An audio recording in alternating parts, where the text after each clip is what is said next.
Hello, everybody out there in radio or internet land. Y'all are listening to Media Cyphers only on 89.1 WIDR Kalamazoo. This is a weekly radio program. We come into your dial and talk about what is really going on here in the city of Kalamazoo, the state of Michigan, the so-called United States, and the rest of the world from a working class perspective, kind of breaking through a lot of the mainstream media headlines, trying to debunk uh, capitalist misinformation and stuff. Uh, Joined today by my co-host Lawrence. We're also going to be joined by Nora later on in the program. Lawrence, how are you doing this afternoon? Oh man, exhausted. Other than that, I'm good. Yeah, we were talking a little bit before we started that third shift. Both me and Lawrence work third shift, and it's yeah, it could. So some weeks it's harder than others to kind of get up and give our takes on these things because again, we don't do this as a job. This is just something that we do as I guess both like a hobby and a service to the community. Pretty much. It Yeah. can, it would be better. It would be better if we were both like working for like Democracy Now or like Jacobin or something. It would be worth it. But uh, still have taken the time out to break down break down some of the what the media is saying, how they're framing stories, why certain things are being talked about and others are not. Uh, is it's its own reward. hmm so I think we'll you know what? I don't want to hit you with a curveball right off the bat, but Uh, maybe we could talk a little bit about, so today is 9/11, and mhm. in previous years we've talked a little bit, usually around the anniversary of just kind of our thoughts. We are now 22 years after what happened, and so me and Lawrence are of the generation. Some of our Gen Z listeners may be a little bit younger.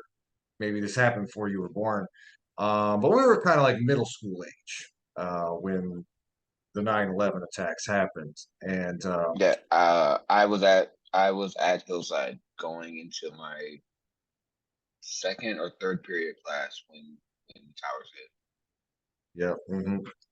yeah. I remember very well what happened. Mhm.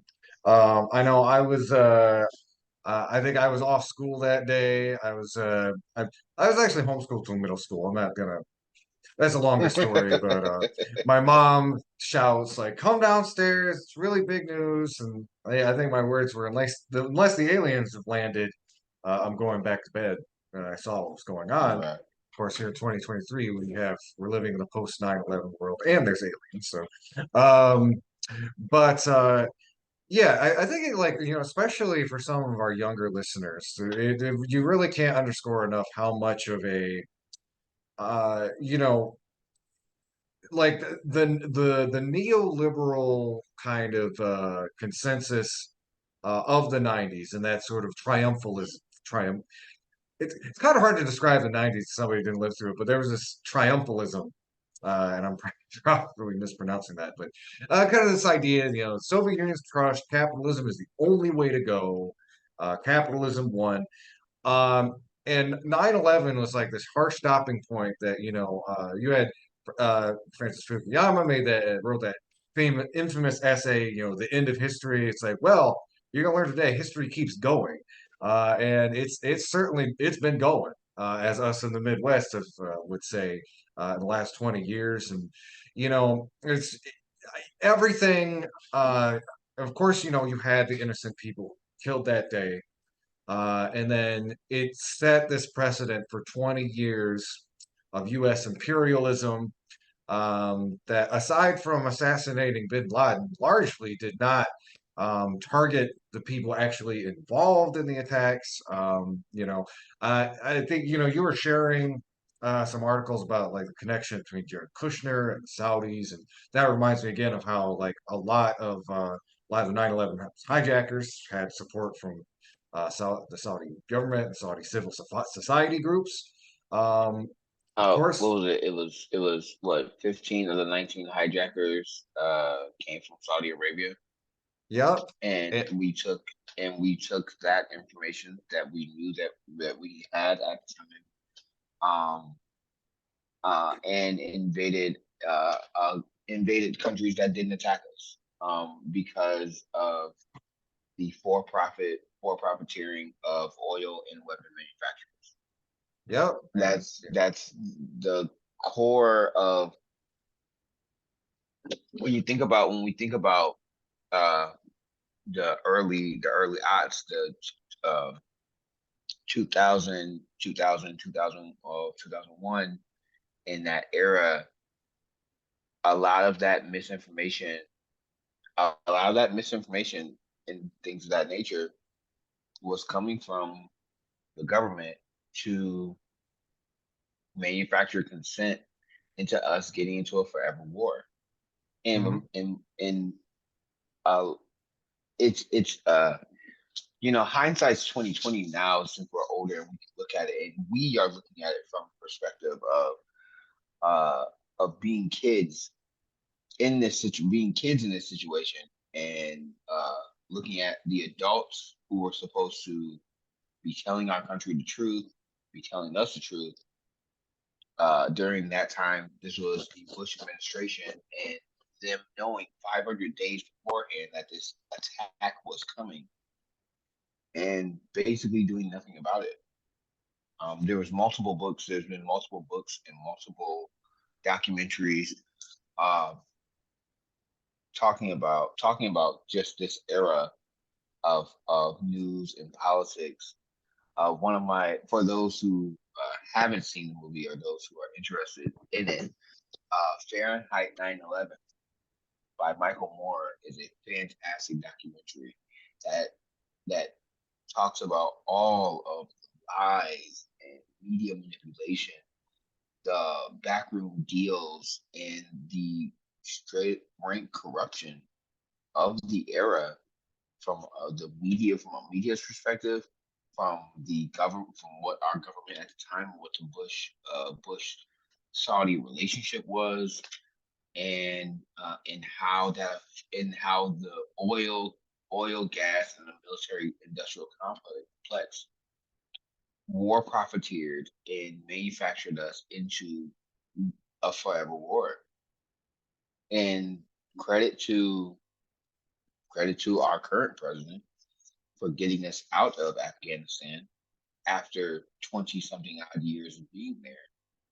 But yeah, it's that those still type of lies, those lies of war is a good thing, that we should continue to give GE and Honeywell military contracts to push us into more hot war conflicts, still continues. So it's one of those things where, when we think about that era, and I think this is one of the things that we talk about on the show all the time. History sometimes doesn't repeat itself, but it will rhyme sometimes. And we can look at, like, how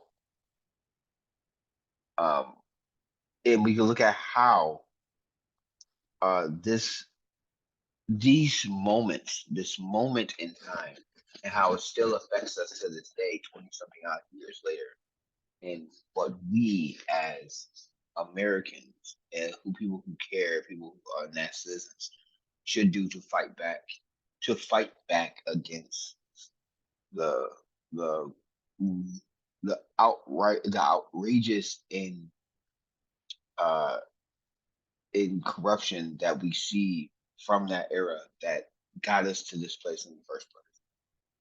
I'm sorry for my rambling. You have No, actually, that, well, you're speaking to that distrust. And I think, that's a really important, especially for some of our younger listeners, to explain. Like, it explains so much of the media and cultural landscape that we live in 2023. right. I'd say like the two biggest legacies, or two big legacies from 9/11, is it really inoculated an entire generation against trusting the government. Because, as we said, we were led two wars with countries that were not directly responsible for the attacks, were obviously over economic considerations. We have a government being mum on the actual people responsible for the attacks, to a point where what's interesting is these days you still a lot of people on the right will still talk about 9/11, you never forget and stuff, but it's the political moment we're living in now. You don't necessarily have the right always as the cheerleader of Republican administrations. There's this sort of uh, you know, I'll say this, there's an anti-establishment consensus, whether you're on the left or the right, um, here in the United States. Now, those lead to very different things. If you're on the left, you want, workers and marginalized people to have more power. If you're on the right, you think maybe the solution to that is a more authoritarian version of the U.S. government. But it really planted the seeds again, and also for the moment we're in, distrust of the media. It's a really big piece to that. And of course, let's be clear.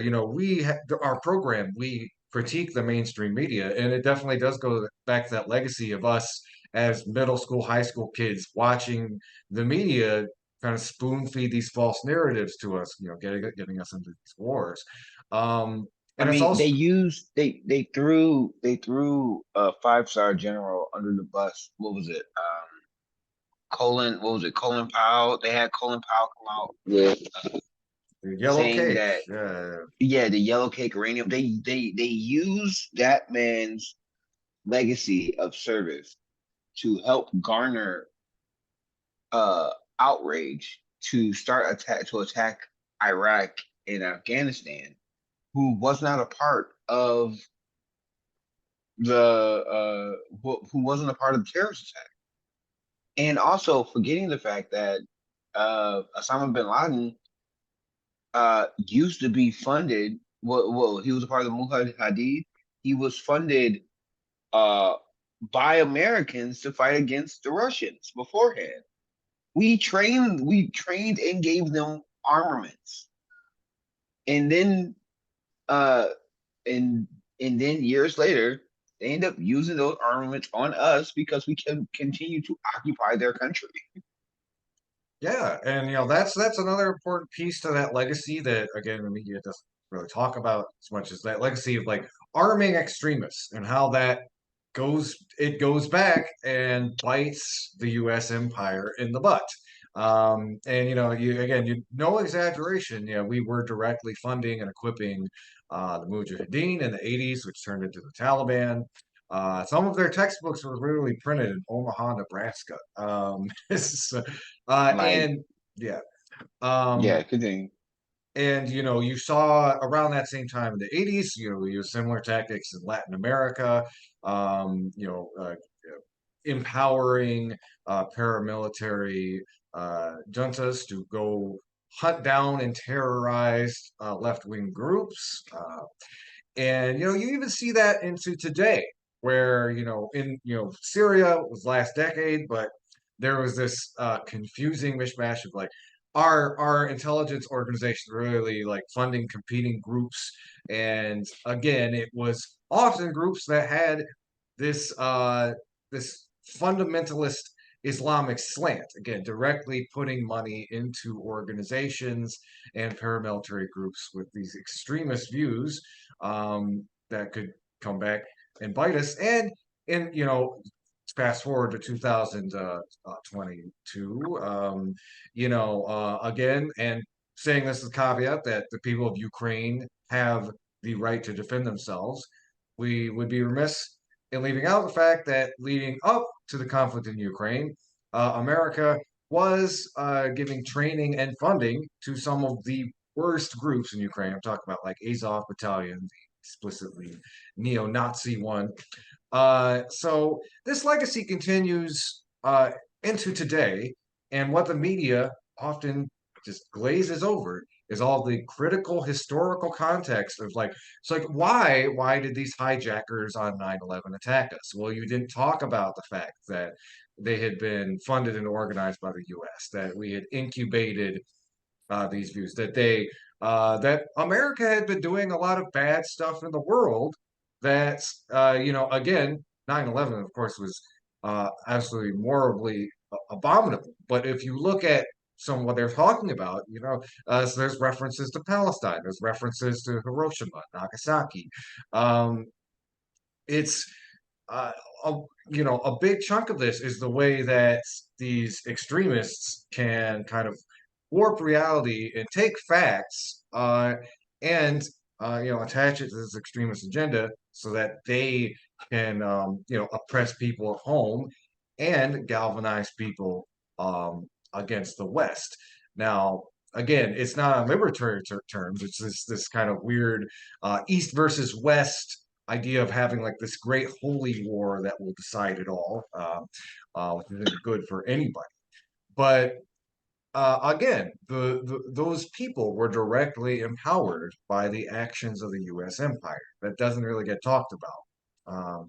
One other thing I think, while we're on this topic, I think the legacy of Islamophobia and how it got normalized in the media, um, again, portray so this the famous double standard. People of the Muslim faith attacked the World Trade Center. It was a warped, violent version of it. But up until today, that gets normalized in across the media as like, oh, this is the default way many people of the Muslim faith think. Well, of course, ignoring, America, a good example, is the epicenter of white supremacist. I'm putting in scare quotes Christian terrorism because most of like the Nazi lone wolves we attacked are people who believe themselves to be Christian. They're fighting some holy crusade on behalf of white Christianity. Um, and that Islamophobia has not only helped radicalize people like that, but it's normalized it to the point where so I've been reading this really good book recently. It's about kind of the intersection of racism and climate change, white skins, black fuels. And it talks a lot about how far right parties in Europe have really kind of just their whole the thing they orbit around is Islamophobia, which as it kind of has cemented itself in Europe, it's kind of a if you remixed American Islamophobia with our like anti-immigrant xenophobia, that's the potent cocktail they have going on in Europe. And again, a lot of their talking points are just slight tweaks to so much of what you were hearing right after 9/11 in the U.S. media.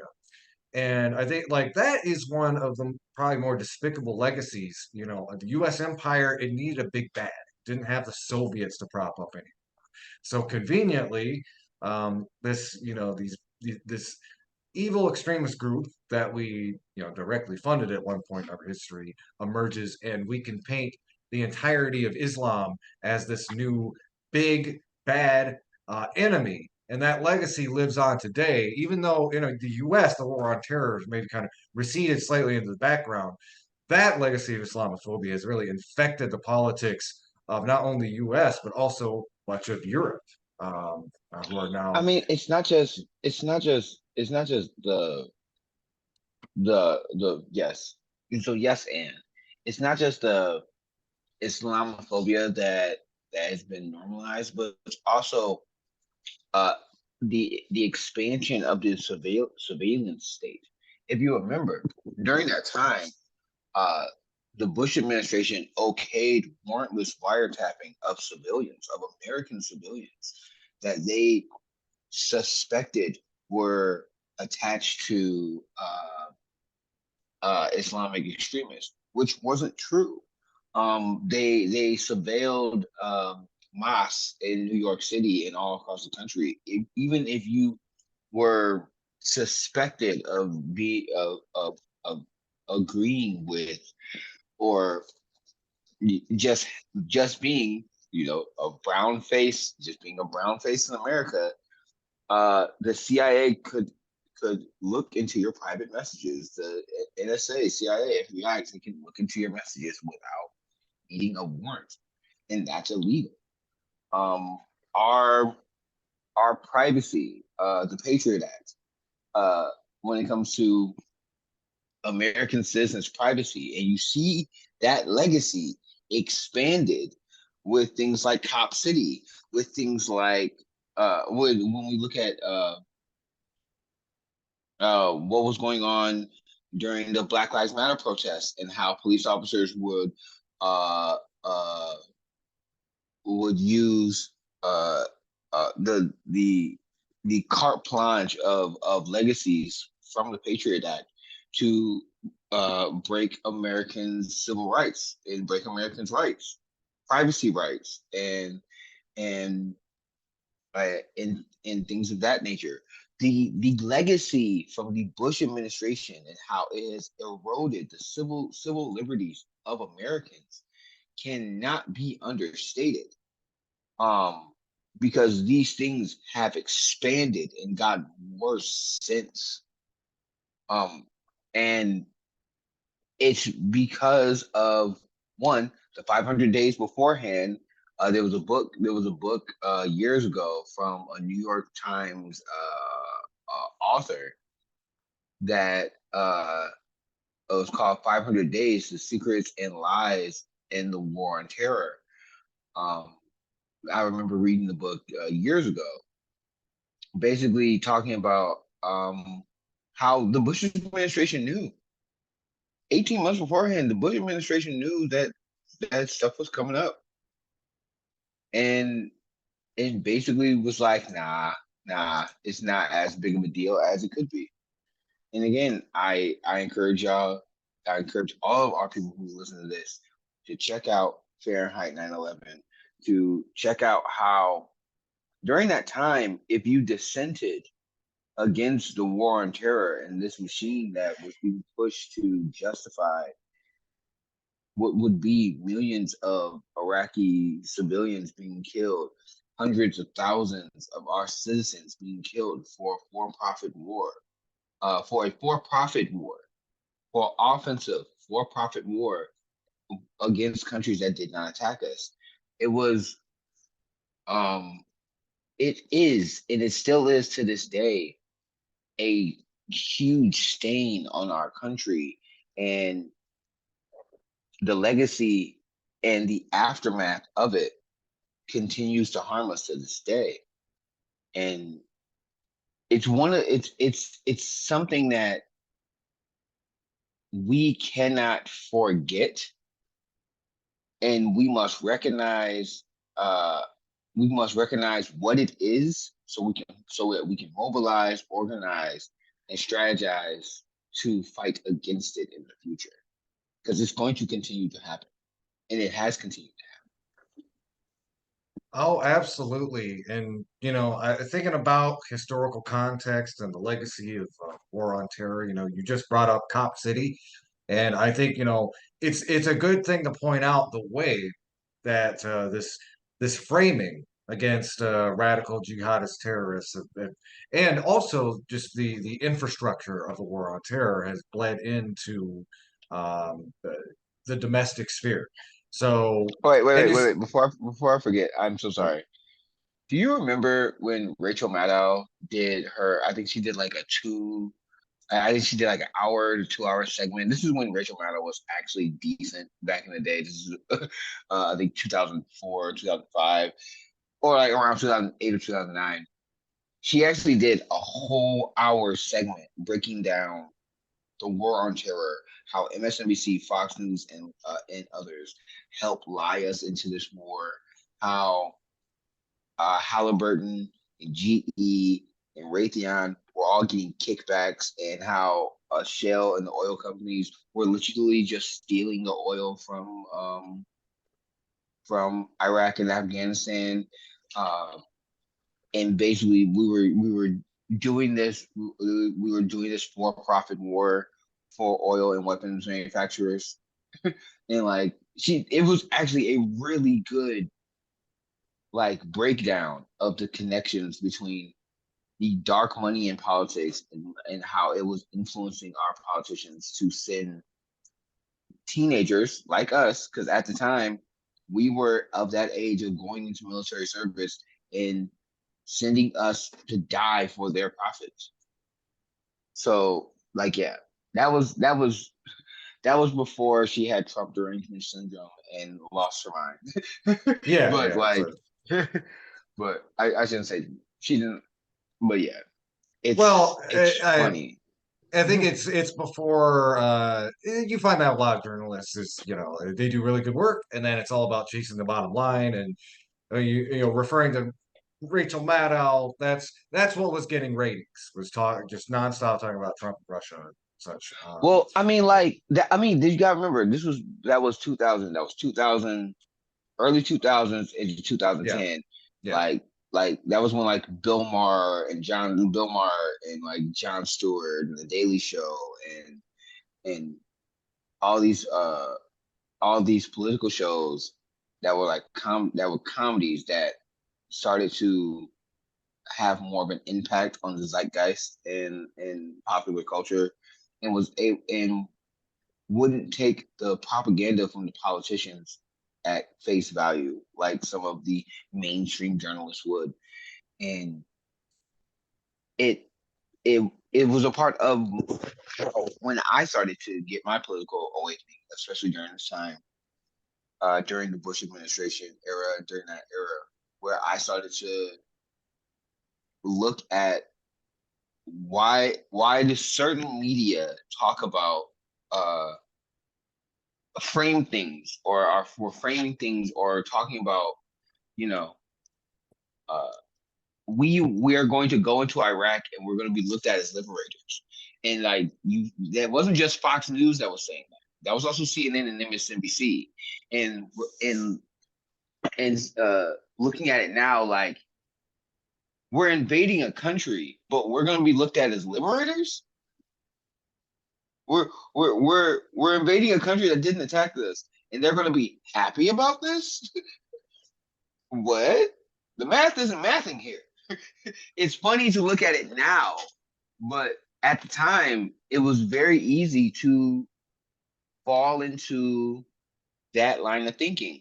And shout out to, and I have to say that, like, and we also talk about politicians at the time that were right.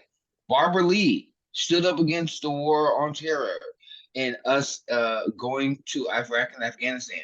There was a old white Jewish guy named Bernie Sanders who also stood up against going into this offensive war with a country that didn't attack us, and they were lambasted in the media. The mainstream media attacked them viciously. The Dixie Chicks came out against the country group came out against the war on terror and the Bush administration, and basically killed their careers to stand for something that they believed in. Michael Myers literally, not Michael Myers, Michael Moore literally got kicked off stage and threatened on public television when he gave his speech about the Bush administration. I think when he was getting his award, right? Like we forget that these things happen, and that was going on in the country during the time. And yeah. we thought, and even during that time, I thought Bush was the worst president that we had. Oh, I was wrong. Oh Lord uh, Jesus. the Oh Lord. preview of coming attractions. Oh God. Oh, Oh God. We thought Bush was the yeah. worst president that ever happened. Oh God. But Oh God. We I thought. think it's and so we're going to segue in the next topic. I do want to think Yeah. that's a good. I hope that's a good lesson, especially for some of our younger people listening. Just how easy it was for all of us to get sucked into this kind of very malleable, hyper propagandized, hyper patriotic mood, because that was like the majority of the country for about a year after. You can't say anything anti-American, rah rah rah, and it's. I'd imagine looking at it from 2023, where when everybody's a lot more cynical about America, it might be kind of hard to understand that. But especially if a similar crisis unfolds, look at the way the U.S. government or the media tries to mold it in order to, uh, you know, get people or incentivize people not to question the government, because that was a big Oh part no, of what happened after 9/11. fascism came. Yeah, fascism came, and it came wearing the American flag, bro. That's basically that's basically the summary of the. I mean, it was used to justify the Patriot Act, so we've lost a lot of our right to privacy since then. Oh, a Absolutely. wild Nora has appeared. Yeah. Hello, hello. Yeah. So, Nora, how you doing this afternoon? I am doing okay. I had a busy weekend, but I'm excited to be on the show with you today. Great. Yeah, I I think I swear we have to get that Pokemon sound yeah, cue yeah. whenever we show up late, so we can be like, hey, a wild Nora All has right. appeared, or Okay, hey, I'll look it up on my day. I'll we just have a need a little button. That says, soundboard. We're yeah, gonna work on soundboard. Yeah. Uh, okay, so I think now that's all three of us, there's a big topic we all want to talk about. And I think, kind of reflecting on 9/11 is a good segue into this because, we're talking about the ways that in this post 9/11 world, a couple of other things happen that directly tie into the story that we're about to talk about. As like one, you had the militarization of police. War on terror led to an environment where, I mean, you see the defense budget gets higher and higher every year. I don't remember a number off the top of my head, but I think it approached something like 100 billion, or no, wait, that's 700, 800 billion in the last session. And we've seen those defense budgets skyrocket, and we've seen a lot of that equipment be flooded into our police departments. This particularly happened during the Obama administration. We had I can't remember the exact name of the it was not the order, but it was to funnel a lot of that military surplus gear down into police departments. That's why, for more recently in 2020, it looked a lot more like an occupying army, fighting Black Lives Matter activists than your what you might maybe older people might envision a police officer looks like. And it also led to, again, a lot of the surveillance and oppressions that the Patriot Act made possible were justified because the boogeyman of Islamic terrorism. But as we've seen in the years since, they have been as often or more used to target left wing organizers who are either standing up against oil, standing up for criminal justice, or standing against the further militarization of police, which is exactly what's going on down in Atlanta right now. It's a big gross fusion of all of these issues. And I think with that, I'll go ahead and set it up. For those of you who haven't heard, there is a recent prosecution or indictment, I should say, that's been handed down from Georgia's Attorney General that is indicting 61 people of racketeering charges over protests and other activism related to the cop city facility they want to build in outside the forest of Atlanta. Which again is a multi-million dollar, $90 million military police training complex that's basically supposed to train police how to brutalize protesters and deal with urban warfare scenarios. Um, but so they were charged, basically slapped with RICO charges, which should be familiar to anybody who's paying attention to the news last couple weeks. That's the same legal justification or precedent that was used to go after Trump and his criminal cabal, if one wants to say. See, the Um, irony of that is that the anti cop city protesters actually did do everything right, and they indicted them. Yeah, if you look in the actual text of the indictment, like the things that they're being charged for are just very ridiculous. We're talking about people who are Like charged with handing out flyers. handing out flyers, printing and distributing zines, which I believe they refer to as like insidious anarchist propaganda, which again, is the zine, some of the zines they're talking about are literally just historical information, or opinion like you would find in your local newspaper. Well, probably not in your local newspaper because they're mostly left-wing opinions, but um, and again, a lot of these are, a lot of the zines are like spuriously cited and researched. Just an example, one of the zines, A Brief History of the Atlanta City Prison Farm, contains like 164 footnotes. It's very diligently researched. But it's essentially trying to use the tools of the law to attack the free speech, First Amendment rights of these protesters who are trying to stop, one, deforestation, and two, the further demilitarization of police, which again was at kind of the heart of the 2020 uprisings. Um, I think it's also worth noting that part of the RICO charges are trying to basically referring to organizing bail money for people arrested for protesting, referring to it as money laundering, um, and basically trying to criminalize the perfectly legal and much needed tools of any activist movement. It was we've had similar fundraisers here in the city of Kalamazoo for people who were arrested during the Ampersea houseless eviction by the Kalamazoo police, or people that were falsely arrested when the Proud Boys came to town. That's a more cheerful story for later. Um, but we see this double standard where these laws that were literally designed to go after the mob are being used against people who are standing against a deeply unpopular um, uh, huge public project to further militarize police.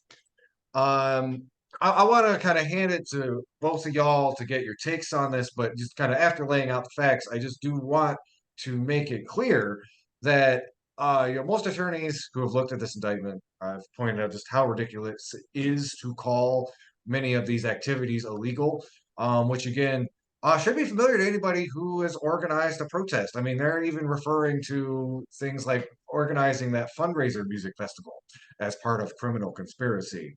And it I also, I also I also just want to add one fact that hasn't been brought up yet. Uh, the city let um had the people who live in the city, the voters of the city, vote on if they wanted Cop City to be a thing. They overwhelmingly said no, and they're going on with the project anyway. So this is the council of Atlanta, going against the will of the people, because the will of the people have already been spoken. Martin Luther King's daughter uh, uh, spoke to the council and saying that you're going against the will of the people because the people do not want it in their city.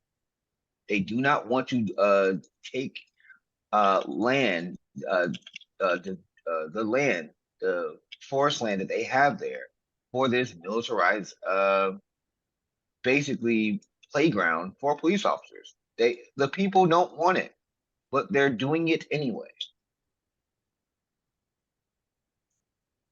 Mostly um, because mostly because a lot of the people who are on those councils are also getting kickbacks from the people who would be creating Cop City. yeah, Exactly. and But one thing that might be important to note is I don't believe it's been voted on by the people yet. In fact, they're trying to get signatures for a ballot initiative to get it on the ballot for this year in the city. And that's a big reason why they're trying to get them in trouble over these bogus charges, because it's perfectly legal to get signatures. They're just finding any way they can to disrupt it. Like they've already moved the goalpost a few times, cut down their deadline, increase the amount of signatures they would need to get, and create a whole quote signature verification process. So it's another way that it's a level of voter suppression that we haven't well, now that we haven't quite seen before.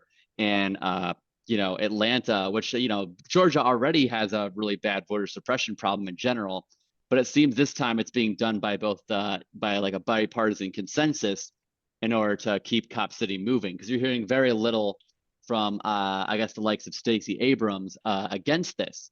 And it's a big blow to a lot of, well, I could be wrong about that, because I know that some of the Democratic senators have expressed concerns about it from Georgia, but not enough to really push back against it, of course. And even Well, then, most of the people who are on the go ahead. polls against Cop City are Cop City is a 70% disapproval rating, 70%. The reason that they don't want it on the ballot is because they know exactly what's going to happen when it does get on. Yeah, Well, just real quick before I toss it to Lawrence, I've heard some commentary too about how, it's very, putting this indictment there when there is this ballot initiative coming up, is a way to try to kind of poison the waters, try to, it's like, look, voters, you don't want to support Stop Cop City because the people who are doing this are scary anarchist domestic terrorist criminals, which again, efficacy of that, it might be a little dubious, according to the poll you just referred to, but that is a big piece of what is going on. Lawrence, sorry, I kind of didn't mean oh to cut you no, off.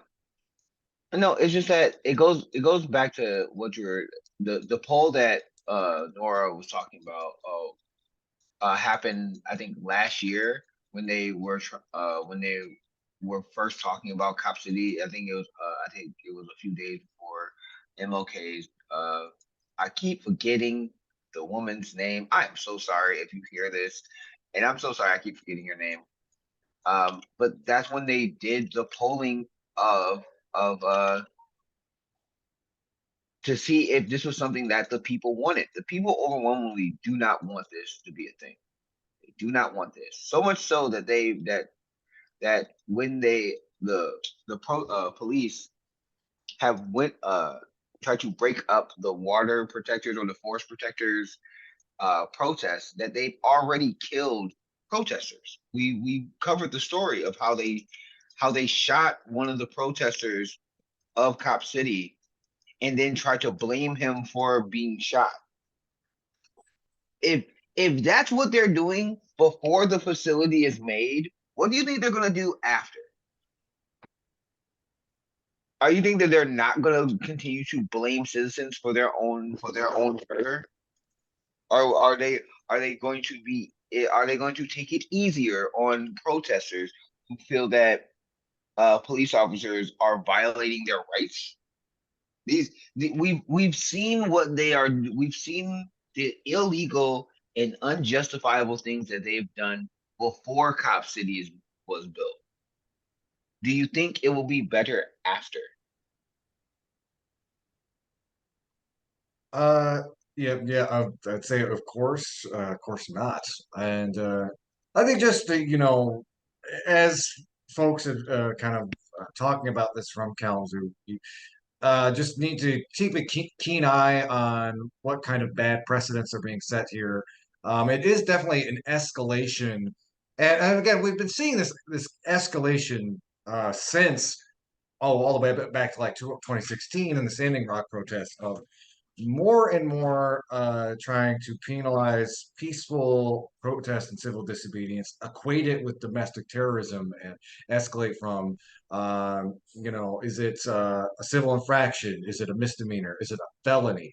Is it now this thing where, you're trying to equate an ecological protest movement with the mob? Uh, you know, uh, it's Just to add to that, multiple reports have come out that uh, that police officers are not just going after the protesters, but the journalists that have been talking about Cop City. They have been seizing their equipment and arresting journalists for the job of journalism. These are also multiple reports that have been coming out of Atlanta Star. Shout out to people like Roland Martin, who's also been talking about this. There are there are citizens and journalists who are being violated for doing their jobs. And this is before Cop City officially exists. I don't understand how we were just talking about 9/11, right? We were just talking about how the surveillance state um, violated the constitutional rights of not just Americans, but journalists in general. And we were just talking about how the warrantless wiretapping and things of that nature that took place during that time, it's continuing and got worse in places like Atlanta, places like Philadelphia, and all over the country, and it will continue to get worse as we see. Yeah. So Nora, do you had I think I've kind of spoken on pretty much what my piece, but did you have other thoughts on Cop City? I think it's just another example of how okay, so you hear a lot of hype, like mostly from people on the right, about the importance of protecting free speech. Like, why aren't they saying anything now? Like, where's the free speech absolutist on this one? You know what I'm saying? Like, well, with this happening and like books and certain speech being banned in schools, it's pretty clear that like we don't truly have that in this country. It might even be worse than some European countries, like how in the UK you can't criticize the Queen. Like, we're reaching those levels at this point. But is that an actual thing? That's a real thing. Something like that. Yeah. Like if you're like a lot of people who are protesting the coronation of King Charles were getting arrested and stuff, like Oh wow. for under those charges. Yeah, it was insane. Yeah. And it's like we don't have kings and queens in America, but we do have capitalists, which is Nah, just as nah, bad. if Uh, you criticize the police, you will get shot and locked up. That is a thing. yeah, or at the very least, you'll have your camera taken from you and charged with um, uh, domestic Yeah, terrorism. You know? I don't the fact that the same the same county in Georgia that's charging Donald Trump with the RICO Act are also charging protesters for fighting Cop City. It's the thing that makes it. It's the main thing that boggles my mind, because these two things are not the same. One person tried to destroy our democracy by by literally trying to find 11,000 votes by trying to steal an election. The others are American citizens who believe that authoritative police officers having a training facility to destroy more Americans' civil rights should not exist. These two things are not equal. One of these things are not like the other. Oh yeah, absolutely. So there's been some good coverage of the whole Cop City story. We'll link to those in the show notes. There's a good article from The Intercept that really kind of dives in the intersection of kind of going after these protesters and suppression of the media. Democracy Now! Has also done some really good coverage. Shout out to Democracy Now! They've been doing the Lord's work. Absolutely. Okay, with that, we don't have a ton of time left, but I wanted to make sure there are a couple stories that we really wanted to get in on. Nora, I know you had a few that you wanted to share. Um, and if there is actually a local story that ties into at least some of the more explicitly transphobic stuff that's been coming out down the national pipeline. But I just wanted to see kind of what do y'all want to pivot to next? And I'll kind of go to you, Nora, because I know you had a few things. So one thing that like kind of comes up when we were talking about like the fallout of 9/11 and the increase of the surveillance state is the fact that I shared this article earlier, the fact that like any new car with like, a built-in sort of computer system has just horrible privacy policies across the board and can share like your collects way too much personal data. The about 84% of them will sell or share your data. 92% of these new cars give drivers little to no control over their data. And Mozilla, the same institution behind Firefox and other, I guess, privacy testing software, is none of them could meet their minimum security standards. I wonder why. Yeah. But like, you know, I think it kind of also ties into how like the America's dependency on cars and car culture is also like, you know, bad news in the sense that it's allowed this to happen. It's like, what are you going to do? Like a lot of, you know, buses and trains are like either insufficient for getting people to work or just like underfunded in general. And yeah, and to be fair, even if you did take those, a lot of those are already surveilled by way of like, you know, having cameras on there to like prevent, you know, assaults or whatnot. But at least they have those justification. Like I think I don't remember which brand it was, but I think one of them like will even Nissan will even like Nissan will even use track data related to your sex life, so they oh can. wow. Yeah. Their Nissan wants to know what you're doing to see how it can sell you another car, I guess. They will track your sex life to see if you will buy another Nissan Ultima. Yeah, I mean, hey, if they have enough room in the back seat, you know what I'm saying? Like, you know, Yeah. I'm sorry. I mean, yeah. I mean, it is funny, but I mean, yeah. I'm just saying, like, you know, the best way for a car to sell you is be like, hey, yo, the windows are really tinted. You know what I'm saying? Yeah. But like, All right. I like it. Think of how ridiculous that is. That a car company needs what does a car company need to know about uh outside of your GPS, outside of the GPS system of, hey, I need to get to this location. What else does that car really need to know? What else do they need to know? Hey, I lock my keys in the car. Outside of those two things, what else do they need to know? If I want to change the radio station, I can do that. I can do that myself. If I want to, if I need to know that my gas tank is getting low, you have an indicator for that. I don't understand what else they need to know about my personal life to make me understand that, yeah, there's something wrong with the transmission. I need to get it fixed. I don't understand. I just don't get it. You know, Why do you need to know more information about me? it is worth pointing out, though, you know, this is kind of where the authoritarian state and surveillance capitalism meet. Because we've seen a lot of these companies just bend the knee to really, you know, sometimes really outrageous requests from the US government. There was the big scandal about a year ago when, you know, the big decision came down that made abortion federally not unprotected.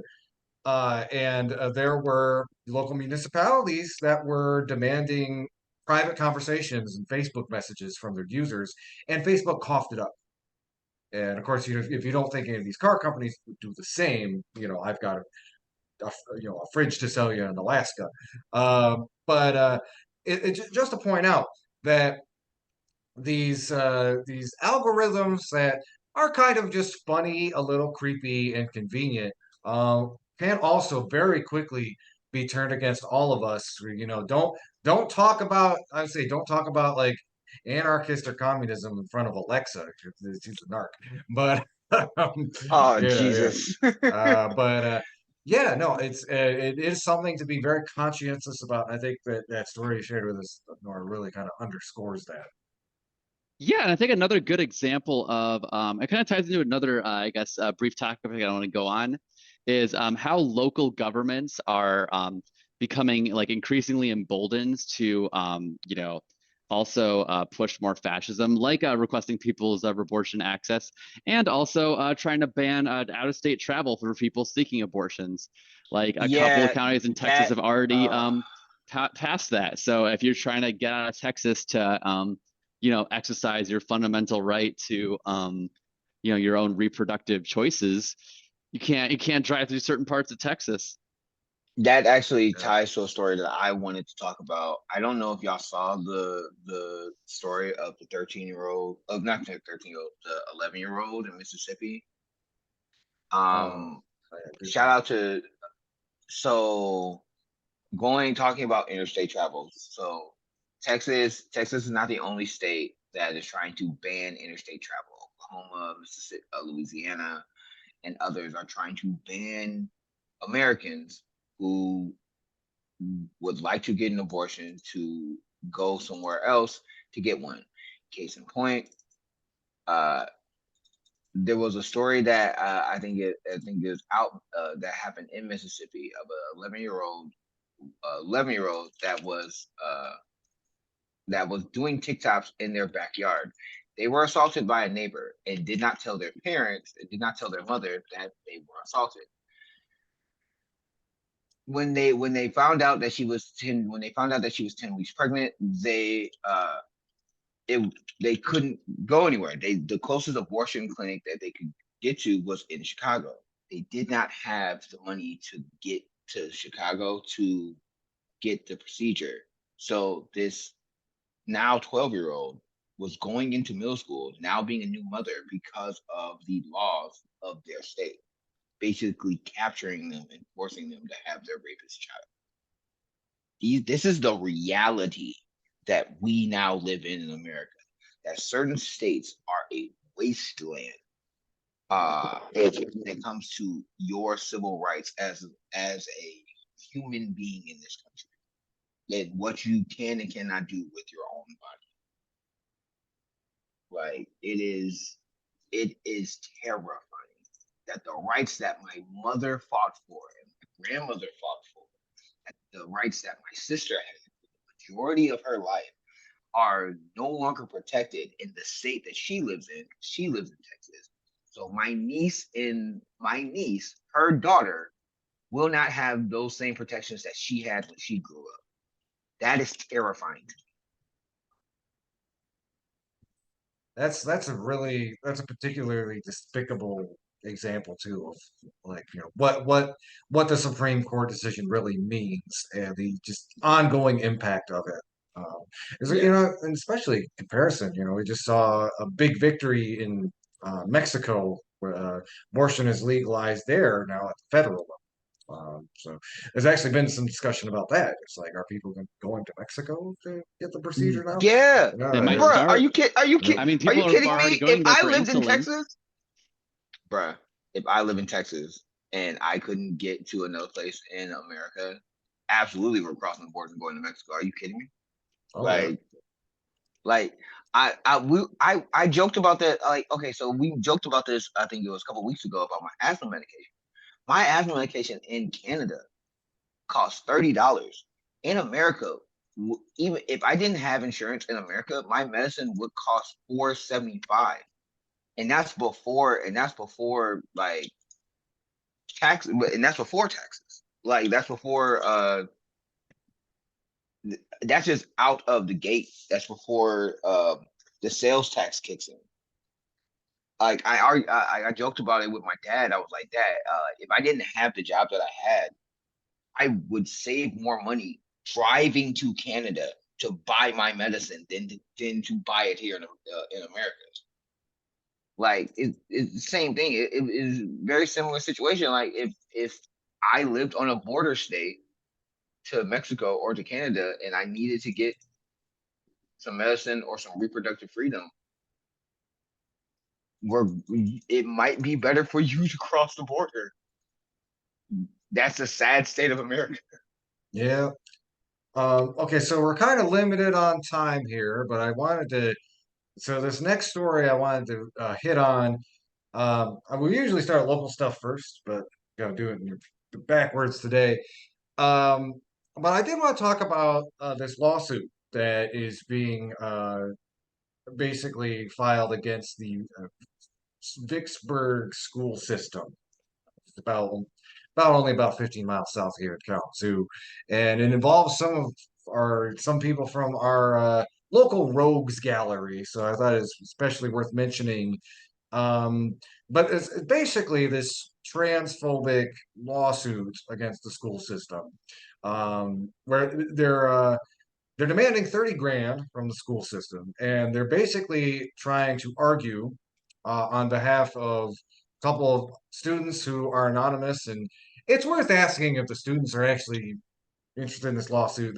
There have been cases similar to this where it's very clearly a few bigoted parents are just trying to either prove a point, make money, or both. Um, but the suit itself is trying to make the case that um, they are violating children's fundamental right to bodily privacy by allowing trans students to use their biologically I'm not they're sorry by allowing trans students to use the bathroom they identify with. Now, in the language of the lawsuit, it's they don't say it that way. They say it by allowing, quote unquote, by allowing male students to dress as girls and use the girls' private restrooms and locker rooms. Which again goes back to that right wing trope of conflating being trans with cross dressing, or conflating it with somehow being used as a predatory tactic of men. And this is filed by Matt DePerno, which, as you may recall, ran for Attorney General in the last election, is a Portage local, unfortunately, and is basically what would happen if you combine the worst aspects of Rudy Giuliani and Ron DeSantis.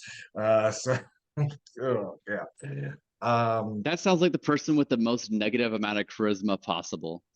Yeah, not much charisma at all, and just like, yeah, again, just excels in being a crooked lawyer and a bigot. It's basically, if you look at his campaign platform from 2020, it was almost like a copy paste of like the anti-woke politics of a DeSantis type. Um, and there's a couple of scary things about this. Is like, one, I really feel for the LGBTQ students who down in Vicksburg, who are in the middle of this. Now, the obvious question is going to be asked, like, this lawsuit is all about the rights of, potentially bigoted students to not have to see trans people in the bathroom. Of course, one has to ask, what about the rights of trans students to be able to use the bathroom? Of course, the underlying thread is like reactionaries like Matt DePerno would prefer trans people didn't exist. And this lawsuit, while it's an example of a couple things, it's a couple of bigoted parents trying to make a quick buck, but it does have some scarier implications. Because Matt DePerno is kind of like he's this fascist.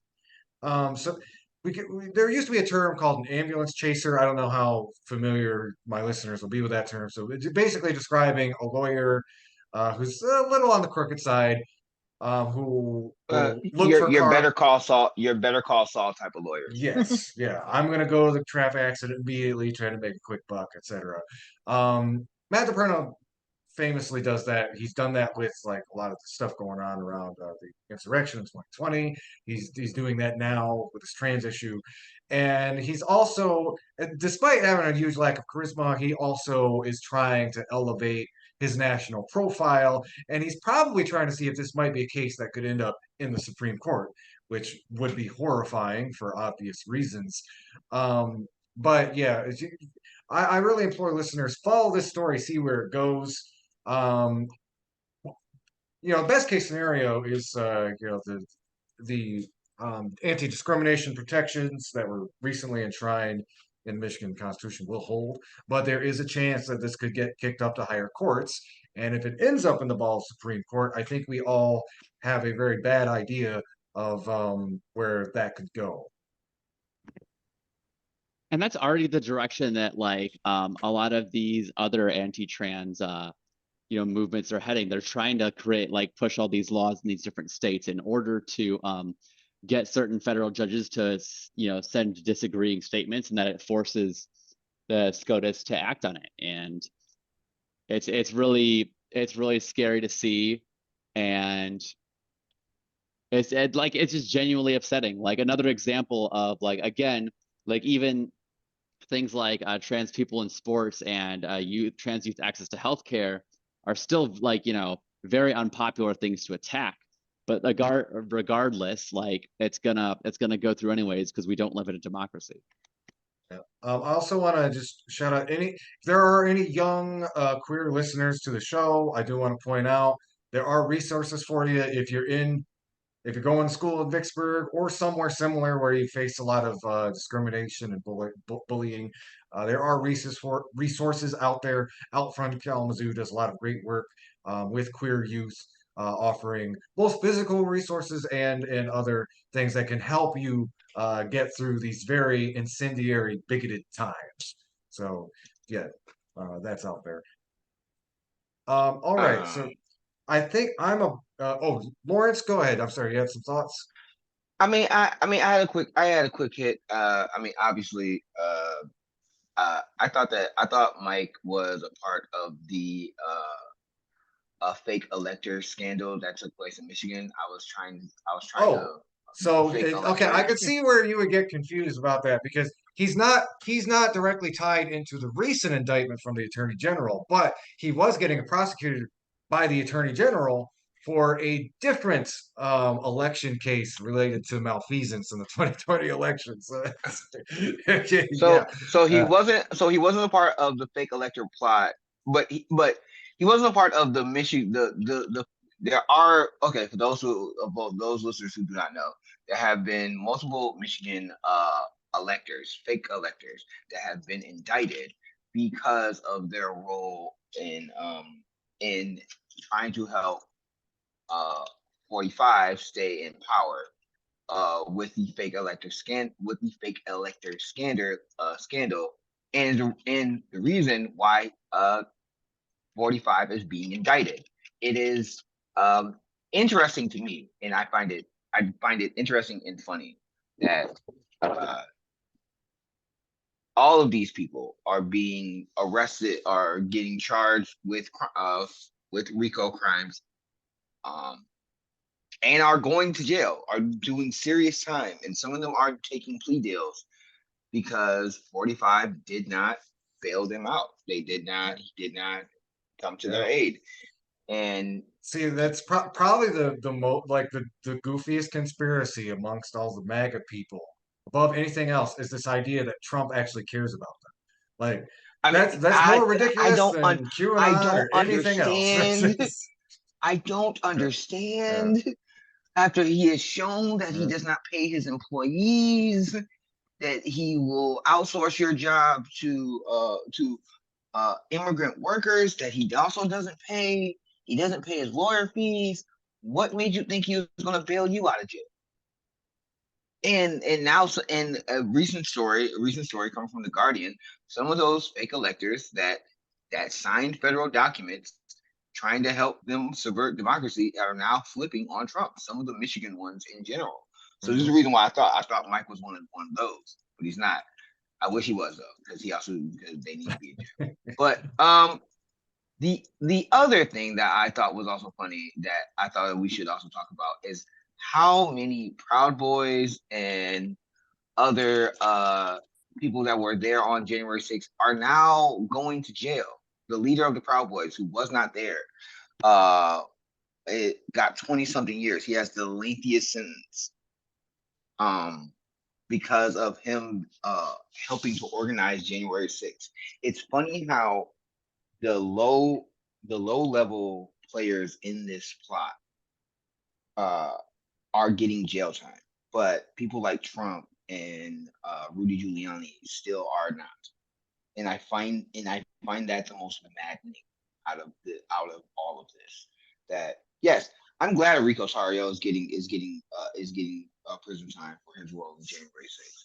He should, but the people who he was helping to organize with, the actual politicians, they should also go to jail too. Yeah, and I think of course these sentences have a special significance to those of us in Kalamazoo. We all remember 3 years ago when the Chicken Boys came into town and did their little hate parade. Um, And something I've been thinking about since the sentencing was brought down.